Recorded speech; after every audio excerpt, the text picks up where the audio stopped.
안녕하세요. 저는 딸아이를 키우며 소소한 행복을 누리면서 살고 있었는데요. 작년에 한 통의 충격적인 전화를 받아 이런저런 감정에 눈물을 쏟아낸 일이 있었어요. 기구한 제 이야기를 이곳에 풀고 모든 감정 털어버리고 싶어 이렇게 사연을 보내게 되었습니다. 20대 꽃다운 나이에 제가 만난 남편은 정말 착하고 좋은 사람이었어요. 자상하고 마음이 따뜻한 사람이었죠. 벌레 한 마리의 생명조차 귀하게 여기는 착한 사람이었습니다. 남편과는 1년간의 연애 끝에 결혼을 결심하게 되었어요. 이 사람이 내 인생의 동반자라는 확신이 들었고 결혼 진행도 물 흐르듯 진행되었어요. 남자친구의 선한 인상 그대로 부모님 얼굴도 선한 모습이었어요. 이마에 인상 쓰면 나오는 미간 주름 한 점 없는 분들이셨고 언제나 미소가 얼굴에 머무는 분들이셨습니다. 특히 남편이 시어머니를 많이 닮았었는데 시어머니 성격이 너무 좋으셨어요. 배려심은 물론이고 말 한마디를 하실 때도 상대방의 기분을 상하게 하는 법이 없으셨죠. 저는 그런 시어머니를 보면 꽃보다 아름다운 사람이라는 말이 절로 떠올랐어요. 결혼 후 제가 마주한 시어머니는 결혼 전과 다름없이 무척 잘해주셨고 저는 좋은 시어머니를 만나 진정한 가족을 이룬 복받은 사람이라 생각했습니다. 저에겐 부모님이 안 계세요. 어릴 때 두 분 다 사고로 돌아가셔서 보육원에서 자랐습니다. 고등학교를 마치자마자 스스로 돈을 벌기 위해 기회가 되는 대로 열심히 일했어요. 마트 캐셔와 빵집 알바 등 여러 가지 일들을 하면서 저 스스로 자립해 나갔죠.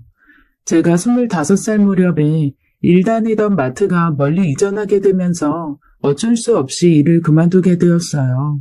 저는 다시 일을 구하려고 구직 사이트를 보게 되었죠. 가까운 곳 중에 마트나 빵집 아르바이트 직원 구하는 게 없어서 허탈해하고 있는데 카네이션 파는 알바가 눈에 들어왔습니다. 그때가 5월이었어요. 어버이날과 스승의 날을 앞두고 단기 아르바이트를 구하고 있는 거였죠. 저는 일단 이거라도 하면서 일이 구해질 때까지 기다려야겠다 생각하고 그곳에 적힌 전화번호로 연락을 하게 되었습니다. 전화기 너머로 꽃집 사장님의 상냥한 목소리가 들려왔어요. 사장님은 여자분이셨는데 제 나이와 판매 경험 등 몇 가지를 물으시고는 시간과 장소를 알려주시며 꽃가게로 오라고 했습니다. 제가 찾아간 그곳은 꽃향기로 가득한 아주 예쁘고 작은 아담한 꽃가게였어요. 사장님과 가게 한켠에 앉아 카네이션 꽃꽂이를 하는데 사장님과 이런저런 대화를 하게 되었어요. 나이, 사는 곳 등 이것저것을 물으시다 부모님이랑 같이 사는지도 물으셔서 제 이야기를 들려드리게 되었습니다. 사장님은 제게 혼자서 이렇게 열심히 살고 있으니 하늘에 계신 부모님도 분명 기특해 하실 거라고 좋은 말만 해주셨죠. 사장님과 이런저런 대화를 나누다 보니 한 남자가 꽃가게로 들어왔어요. 꽃가게에 들어오자마자 사장님을 안아주며 인사하는 그 사람은 바로 사장님의 아들이었습니다. 얼굴에 구김살 하나 없이 밝은 미소를 가진 남자였는데 이 사람이 바로 제 남편이에요. 앞으로 제가 사랑하게 될 남자였죠. 저는 사장님과 함께 만든 카네이션들을 그 사람 차에 싣고 초등학교 앞에 가서 카네이션을 팔게 되었어요. 사장님처럼 성격이 참 밝고 심성이 착해 보이는 사람이었습니다. 저보다 3살 많은 사람이었는데 자기를 편하게 오빠라고 부르라면서 저에게는 존댓말을 쓰는 예의 바른 사람이었어요. 꽃을 파는데도 얼마나 싹싹하게 잘 파는지 참 성실하게 일한다라는 생각이 들었어요.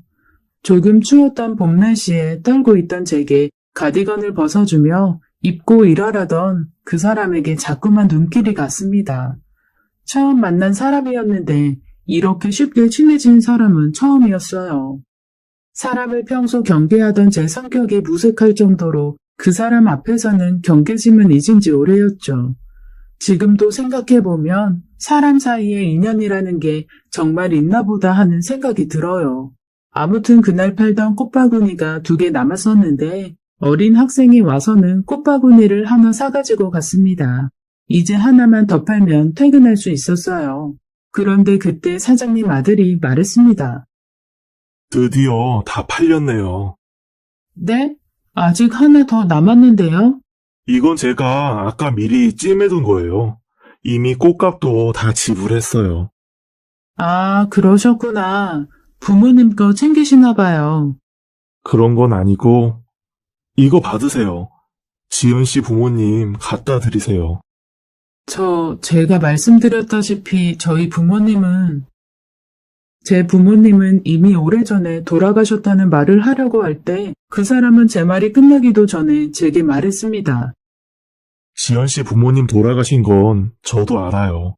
그래도 지연 씨 낳아주신 분들이니까 지연 씨가 집에 가져가서 마음으로 부모님께 드리면 어떨까 싶어서요.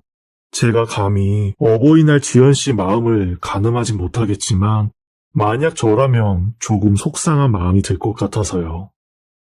멋쩍게 그 말을 건네는 그 남자의 따뜻한 마음이 그대로 전해졌습니다. 그날 집으로 가 많은 생각들이 들었어요. 그동안 사는 것에만 바빠서였을까? 왜 난 한 번도 우리 부모님 어버이날 챙길 생각을 못했을까? 그저 부모님이 돌아가시고 안 계시니까 나는 카네이션 살 일이 없다고만 생각했는데 그게 아니었어요. 제가 너무 무심하게 살기에만 급급해 뒤를 돌아보지 않고 살았었습니다. 그날 제 손에 들린 꽃바구니를 집으로 가져와 오래 묵혀두었던 부모님 사진을 꺼내어 그 앞에 놓아드렸어요. 그리고 오랫동안 잊어왔던 그리움의 감정이 떠올라 눈물이 조금 흘렀던 것 같아요. 그 후로도 며칠 더 그 사람과 함께 학교 앞이나 아파트 앞에 자판을 놓고 꽃을 팔았어요. 일하는 시간이 즐거운 건 처음이었습니다. 그저 돈을 벌기 위해 일하러 나가는 게 아니라 그 사람을 만나기 위해 설레어하며 일을 하러 갔던 기억이 나네요. 그리고 스승의 날을 마지막으로 그 사람과는 헤어져서 이제 다시는 보지 못하겠구나 하는 마음 때문에 속으로 몰래 속상해하고 있었어요. 꽃이 빠르게 팔려나가는 게 싫을 정도였죠. 이 꽃이 다 팔리면 더 이상 이 남자를 만날 수가 없겠지 하는 아쉬운 마음이 들었습니다. 하지만 제 맘도 모르고 손님들은 저와 사장님이 만든 꽃들을 예쁘다며 하나둘 사갔고 결국엔 모두 팔려버렸어요. 사장님 아들은 그런 제 맘도 모르고 지연 씨, 그동안 수고 많았어요. 지연 씨랑 일하는 동안 덕분에 하나도 안 심심하고 즐거웠네요. 오늘로 지연 씨 알바도 끝이네요. 라며 마지막 인사말 같은 인사를 건넸습니다. 저는 억지로 웃어 보이며 저도 그동안 감사했어요. 라고 했죠. 잠깐의 어색한 정적이 흐르고 사장님 아들이 제게 말했어요. 지연 씨, 꽃 좋아해요? 그럼요. 꽃 안 좋아하는 여자도 있나요? 그럼 저희 가게에서 일해보는 거 어떠세요? 알바가 아니라 직원으로요. 알고 보니 사장님이 분점을 낼 계획 중이었는데 그곳에서 일할 사람이 필요한 거였어요. 저는 분점이 자리 잡는 대로 그곳에서 사장님 아들과 함께 일하게 되었습니다. 그곳에서 저희 둘의 사랑은 싹이 텄고 1년간의 연애 끝에 결혼을 하게 되었어요. 그때 제 나이 26살이었어요. 돌이켜보면 제 인생에서 가장 빛나고 행복한 날들이 이때였던 것 같아요. 하루하루가 모두 새롭고 즐겁고 행복했죠. 연애에서 결혼까지 모든 게 제가 꿈에 그리던 모습이었습니다. 제가 고아 출신이라는 걸 잊게 해주실 만큼 시부모님들은 제게 말 한마디도 그냥 하지 않으셨어요. 시부모님의 말 속에는 늘 배려심이 숨어 있었습니다. 우리 예쁜 며느리라는 말을 입에 달고 사셨습니다. 시부모님과 남편의 사랑 속에서 저는 아기를 갖게 되었어요. 시부모님은 저와 남편 못지않게 무척 기뻐해 주셨어요. 제 남편보다도 제가 먹고 싶은 것들을 더 잘 챙겨주셨죠. 임신하고 점점 배가 나오기 시작할 때 시어머니가 저를 데리고 옷가게를 가셔서는 손수 인부복도 사주셨어요. 매장에서 제일 좋은 옷을 골라서 입어보라고 하셨고 거울 앞에 서 있는 절 보면서 아이고 우리 딸 예쁘다 라고 하시곤 했죠. 시어머니는 저를 평소에 딸이라 불렀습니다. 우리 딸이 저를 부르는 호칭이었죠. 시어머니는 제게 엄마라 부르라고 하셨어요. 그렇게 지내다 보니 저는 시어머니와 정말 엄마와 딸 관계라는 착각이 들 정도로 사이좋게 지냈습니다. 저는 부모님이 안 계셔서 그런지 그 호칭이 좋았어요. 그래서 그런지 가게 점원들은 저희 고부 사이가 너무 다정해서 엄마와 딸인 줄 알았죠. 그럼 저희 시어머니는 우리 딸 너무 예쁘지 않아요? 라고 하시곤 했어요. 만삭에 가까워진 불룩한 배를 안고 시어머니와 함께 아기 용품들을 사러 다닐 때도 시어머니는 제가 넘어지진 않을까 노심초사하며 제 팔을 항상 꼭 붙잡고 다니시곤 했어요. 그렇게 항상 저를 아껴주셨습니다. 제가 아기를 낳던 날 시어머니는 엄마라는 빈자리가 느껴지지 않을 만큼 제 옆에서 저를 지켜주셨어요. 진통이 오기 시작할 때부터 옆에서 머리를 쓰다듬어 주시고 잘하고 있다며 힘내라고 응원도 해주셨어요. 옆에서 계속 우리 딸 할 수 있다, 할 수 있다 하고 말씀해 주시는데 어느덧 제가 아기를 낳았더라고요.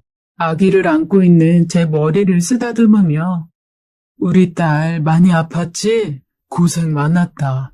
네가 고생한 덕분에 이렇게 예쁜 딸을 낳았네. 예쁜 손녀딸 낳아줘서 고맙다. 라고 하셨어요. 산후조리원에 들어갔다 나온 후에는 시어머니가 계속 아기를 돌봐주셨어요. 산모가 밥을 잘 먹어야 빨리 회복된다며 매일 미역국에 고기 반찬을 올려주셨죠. 제가 쉴 수 있게 아기도 돌봐주셨고요. 한동안 시어머니가 꽃가게를 비우느라 남편과 시아버지께서 더 바쁘게 일하셨어요. 그렇게 가족들의 희생으로 저와 아기는 건강하게 지낼 수 있었습니다. 아기를 낳아 기르는 기쁨 또한 제 인생에서 가장 행복한 날들이었어요. 사람이 이렇게 행복하게 살 수도 있는 거구나 하는 나날들이었죠. 한 달간 시어머니의 산후조리를 받고 저는 몸을 잘 회복할 수 있었고 시어머니는 한 달 만에 다시 출근을 하셨어요. 저는 아기를 돌보느라 더 이상 꽃가게에 나가지 못했어요. 꽃가게 일은 남편이 혼자서 도맡아서 하느라 일이 무척 바빴습니다. 두 사람이 해야 할 몫을 남편이 혼자 하고 있었지만 힘든 내색 없이 우리 가족의 미래를 위해 열심히 일해주었죠. 참 성실하고 듬직한 남편이었어요. 시어머니는 꽃가게 일을 하시다가도 바쁜 시간을 쪼개어 아이를 봐주러 오셨고 시아버지는 늘 뒤에서 많은 도움을 주시고 계셨어요. 제가 말하지 않아도 제게 필요해 보이는 물건들이 있으면 기억해 두었다가 사다 주시곤 했죠. 아기에게 치발기가 필요하겠구나 싶은 날이면 시부모님들이 방문하시면서 사오곤 하셨어요. 제가 필요한 것들은 대부분 시부모님들이 미리미리 챙겨주셨죠. 늘 감사한 마음으로 저도 시부모님께 잘해드렸어요. 생신 때 상 차리는 건 물론이고 용돈도 넉넉히 넣어서 드렸습니다. 워낙 저에게 잘해주셨던 분들이기에 하나도 아깝단 생각이 든 적이 없었어요. 시부모님 앞에서 감사합니다, 고맙습니다, 사랑합니다라는 말이 늘 절로 나왔어요. 제 주변에 몇 없는 친구들은 제게 시집 참 잘 갔다며 그동안 부모님 안 계셔서 많이 외로웠을 텐데 부모님들보다 더 잘해주는 시부모님 만났다며 참 잘됐다고 말하곤 했죠. 그렇게 시간이 흘러 어느덧 아이는 돌잔치를 할 만큼 컸어요. 돌잔치를 위해 뷔페를 예약하고 남편과 행사를 준비하며 즐거운 날들을 보냈습니다. 우리 예쁜 딸을 위한 오색 색동 한복을 입히고 저희 부부도 한복으로 된 멋진 돌잔치 의상을 빌려 입고 친인척들의 축하를 받으며 돌잔치를 치렀습니다. 이날 제 딸은 실을 잡았고 가족들은 모두 건강하게 오래 사는 것보다 좋은 건 없다며 잘했다고 딸아이를 칭찬해 주었어요. 안녕하세요. 돌잔치를 마무리하고 집으로 돌아가던 날 저는 시부모님의 차를 타고 집으로 가기로 했고 남편은 꽃가게에 필요한 물건을 주문해 놓은 게 오늘 배달 오기로 했다며 꽃가게로 향했습니다. 그때까지만 해도 저희 가족에게 어떤 일이 벌어질지 정말 아무도 예상 못했어요. 시작이 있으면 끝이 있듯이 행복이 있으면 불행도 있는 걸까요? 시부모님과 집에 가서 쉬고 있던 그 시간, 돌아와야 할 남편의 귀가 시간이 점점 늦어지고 있었고, 웬일인지 남편과 연락이 닿지 않아서 조금씩 걱정이 되어갈 즈음 청천벽력 같은 한 통의 전화를 받게 되었어요. 땡땡병원이라는 말과 함께 사고, 김정수, 사망이라는 단어밖에는 들리지 않았습니다. 시부모님과 함께 달려간 그곳엔 이미 싸늘하게 식어버린 제 남편이 누워 있었어요.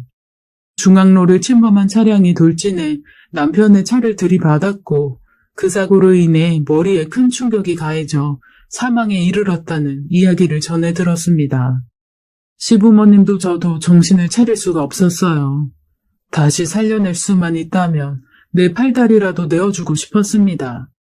그렇게 남편을 허무하게 떠나보냈습니다.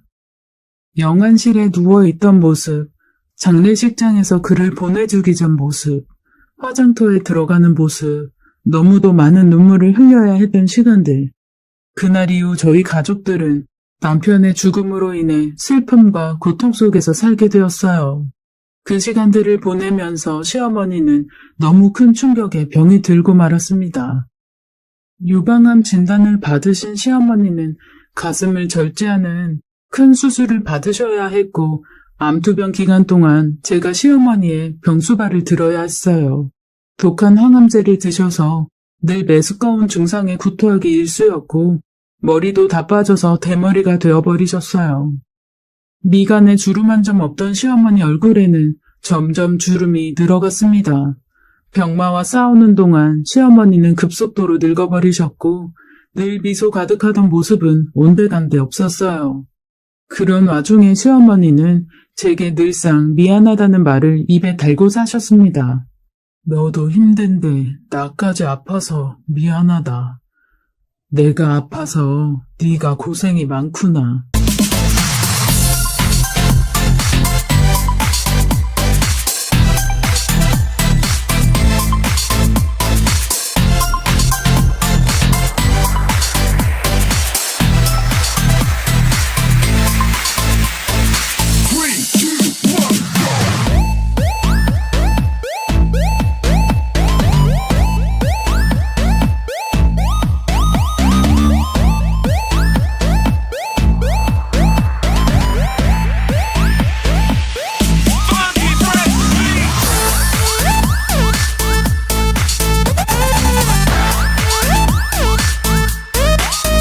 시어머니를 보면서 시어머니마저 잘못된 일 없었나 걱정되는 마음뿐이었습니다.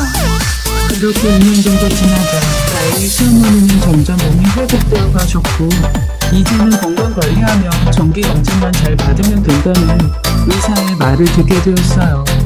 의사의 희망적인 말은 이제 시어머니 건강만 잘 챙겨드리면서 살면 되겠구나 생각했습니다. 그런데 어쩐 일인지 병원을 다녀온 이후로 시어머니의 태도가 점점 달라지셨어요. 그날도 평소와 다름없이 시어머니를 위해 밥상을 차렸습니다. 시어머니에게 가장 중요한 게 식탐인가 생각했던 저는 암 환자들을 위한 레시피가 나온 요리재료 되며 반찬들을 준비했어요. 그런데 시어머니는 한참을 밥상을 바라보시더니 너는 이걸 지금 나보고 먹으라고 차린 거냐? 넌 아직도 날 암 환자 취급하는구나. 사람이 먹고 싶은 걸 먹으면서 살아야지. 일단 풀떼기만 잔뜩 차려놓고 넌 내가 맛없는 것만 먹고 살다가 죽었으면 좋겠니? 라고 하셨어요. 갑작스러운 시어머니의 호통에 저도 놀란 마음으로 시어머니를 진정시키려고 말했어요. 엄마, 갑자기 웬 반찬 타령이에요? 우리 엄마 원래 그런 건 아닌데 왜 그러시지? 오늘 컨디션 안 좋으세요? 네가 반찬을 이따위로 차려놓으니까 내가 컨디션이 좋을 리가 있겠니? 나는 이딴 거 이제 더 이상 못 먹겠으니까 너나 먹어라. 하고는 집을 나가버리셨어요. 저는 밥상 앞에 앉아 시어머니의 갑작스러운 호통에 속상해서 눈물만 흘렸습니다. 그 후로도 시어머니는 사사건건 제게 트집을 잡으며 저를 욕하셨어요. 거친 욕 한 번 한 적 없으시던 시어머니 입에서 쌍시옷 발음들이 흘러나올 때면 저는 상처를 받고 시부모님과 지내는 시간이 점점 견디기 힘들어졌습니다. 그렇게 지내기를 1년, 암울한 시간들이 지나갔어요. 하루는 시어머니가 아기를 데리고 나가서 옷을 좀 사주겠다고 하셨습니다. 남편이 그렇게 가고 시어머니가 병으로 집에서만 지내느라 옷가게에 가본 게 언제인지 까마득했어요. 아기 옷이 급히 필요할 때마다 집 앞에 있는 아동복 가게에서 간간히 사입히는 게 다였었죠. 정말 오랜만에 하는 외출이었어요. 이날은 시어머니 기분이 좋아 보여서 저도 덩달아 기분 좋게 따라 나섰어요. 그날따라 시어머니가 아기 옷을 아주 많이 사주셨습니다. 지금 입으면 맞지도 않을 큰 치수의 옷들까지 다 합해서 12벌 정도 샀던 것 같아요. 아기 옷을 열심히 골라주시는 시어머니를 보며 옛날에 제 옷 사입혀주시던 것도 생각이 나서 저는 애교랍시고 시어머니께 아양을 떨었습니다. 엄마, 아기 옷만 사주지 말고 저도 옷 좀 사주세요. 네? 그러자 순간 제 눈앞에 불꽃이 번쩍 튀었고 눈앞이 깜깜했습니다. 어느새 시어머니께서 손바닥으로 제 뺨을 내리치셨던 거예요. 너는 이제 네 남편 죽은 건 벌써 다 잊었냐? 실실거리면서 내 앞에서 그만 좀 웃어. 그리고 그 엄마 소리 좀 이제 집어치워라. 내가 왜 네 엄마야? 내 아들은 이미 죽고 없는데. 고아라고 불쌍해서 며느리로 받아줬더니 내 아들 잡아먹은 년. 양심이 있으면 네가 내 앞에서 그렇게 웃을 수가 있어? 시어머니는 씩씩거리며 저를 뒤로하고 그 자리를 떠나셨고 저는 매장 직원들의 눈살을 한눈에 받으며 그 자리에 우두커니 서 있었어요. 어느새 차오른 눈물이 발 앞으로 툭툭 떨어져 내렸습니다. 시어머니가 그동안 왜 저에게 화를 내시나 했더니 이런 생각을 갖고 계신 줄은 꿈에도 몰랐었기에 저 또한 시어머니의 말에 엄청 충격을 받았어요. 화장실에서 한참을 아기를 안고 울다가 충혈된 눈을 한 채 버스를 타고 집으로 돌아왔어요. 시어머니는 어느새 집 현관 비밀번호도 바꿔놓으셨습니다. 저는 하루 종일 아기를 안고 문 밖에 서 있었고 퇴근하는 시아버지가 저를 보시고는 집으로 데리고 들어가셨어요. 시아버지와 시어머니는 안방에서 말다툼을 하시는지 고성이 오고 갔고 며칠 후 시아버지가 저에게 충격적인 말을 전하셨어요. 너희 시어머니가 아직 많이 힘든가 봐. 그래서 많이 생각을 해봤는데 아무래도 네가 이 집을 나가는 게 좋겠다. 정수가 운영하던 꽃가게 정리하는 대로 돈 내어줄 테니까 그걸로 터잡고 살거라. 시아버지의 말에 저는 울고불고 매달렸지만 시어머니가 나와 제 머리채까지 잡는 바람에 결국 저는 그 집에서 나올 수밖에 없었어요. 부모에게 버려진 기분이 이와 같을까? 가슴 저리게 아픈 마음을 안고 다시 세상을 홀로 서야겠다고 마음먹었습니다. 시아버지가 쥐어준 돈으로 작은 집을 구했고 나머지는 전부 은행에 넣어두었어요. 그리고 저는 아이를 24시간 운영하는 어린이집에 맡기고 일을 다시 시작했습니다. 이제 세상에 내게 남겨진 가족은 내 딸뿐이라는 마음으로 몸이 부서져라 일했어요. 내가 능력을 키우고 돈을 벌어야 우리 딸이 나처럼 외롭게 살지 않을 거라고 생각했습니다. 그렇게 한 해, 두 해 시간이 지나갔어요. 시부모님이 나를 쫓아내던 날의 원망은 어느새 가슴속에 묻어버렸고 저는 오직 딸아이만 바라본 채 하루하루를 살아냈습니다. 그렇게 지내면서도 시어머니, 시아버지 생신 때마다 찾아갔지만 언제나 문전박대를 당하고 돌아오곤 했어요. 그럼에도 자꾸 찾아오는 제게 시어머니는 소금을 한 바가지 뿌리시며 정말 징글징글하다. 한 번만 더 찾아오면 이사가 버릴 테니까 그런 줄 알아. 라고 하셔서 더는 대놓고 찾아갈 수도 없었습니다. 그래서 시부모님이 산책 나가시는 시간에 맞춰서 가끔씩 몰래 찾아가 먼 발치에서 시부모님의 얼굴만 확인하고 돌아오곤 했어요. 아무리 저를 내치셨어도 저한테는 부모님과 다름없는 분들이셨기에 늘 건강이 걱정되었으니까요. 그러던 어느 날 멀리서 지켜보던 제 모습을 들키고 말았습니다. 5살 딸아이의 손을 잡고 서 있던 저를 발견하신 시어머니가 역정을 내면서 제게 달려오셨어요. 저는 딸아이에게 할머니라고 인사하라고 시켰는데 시어머니는 제 딸아이는 본체만 채 하시고는 역정 내시기에 바빴습니다. 내가 찾아오지 말랬는데 왜 자꾸 찾아와? 넌 어른들 말이 우습니? 이러니까 내가 너를 미워하는 거야. 한 번 말하면 말귀를 못 알아들으니까 내가 너 때문에 정말로 이사를 가버리던가 해야지. 정말 안 되겠네. 라고 하시곤 집으로 들어가셨어요. 한 번쯤 손녀딸 얼굴이 보고 싶을 만도 한데 저렇게 역정을 내시는 것보다 제 딸아이를 본 척도 안 하시던 모습에 서러워 그저 눈물만 흘러나왔습니다. 그 일이 있은 후부터는 시부모님의 모습을 어디에서도 볼 수 없었어요. 저 때문에 정말 이사를 가버리신 것 같았습니다. 그렇게 3년의 시간이 흘렀고 제 딸아이는 어느새 8살이 되었어요. 그런데 어느 날 충격적인 전화 한 통을 받게 되었습니다. 이지연 씨 되시죠? 여기 땡땡 공증사무소인데요. 최순영 씨 상속 문제로 전화드렸습니다. 최순영이라는 말에 저는 급한 마음으로 공증사무소로 찾아가게 되었어요.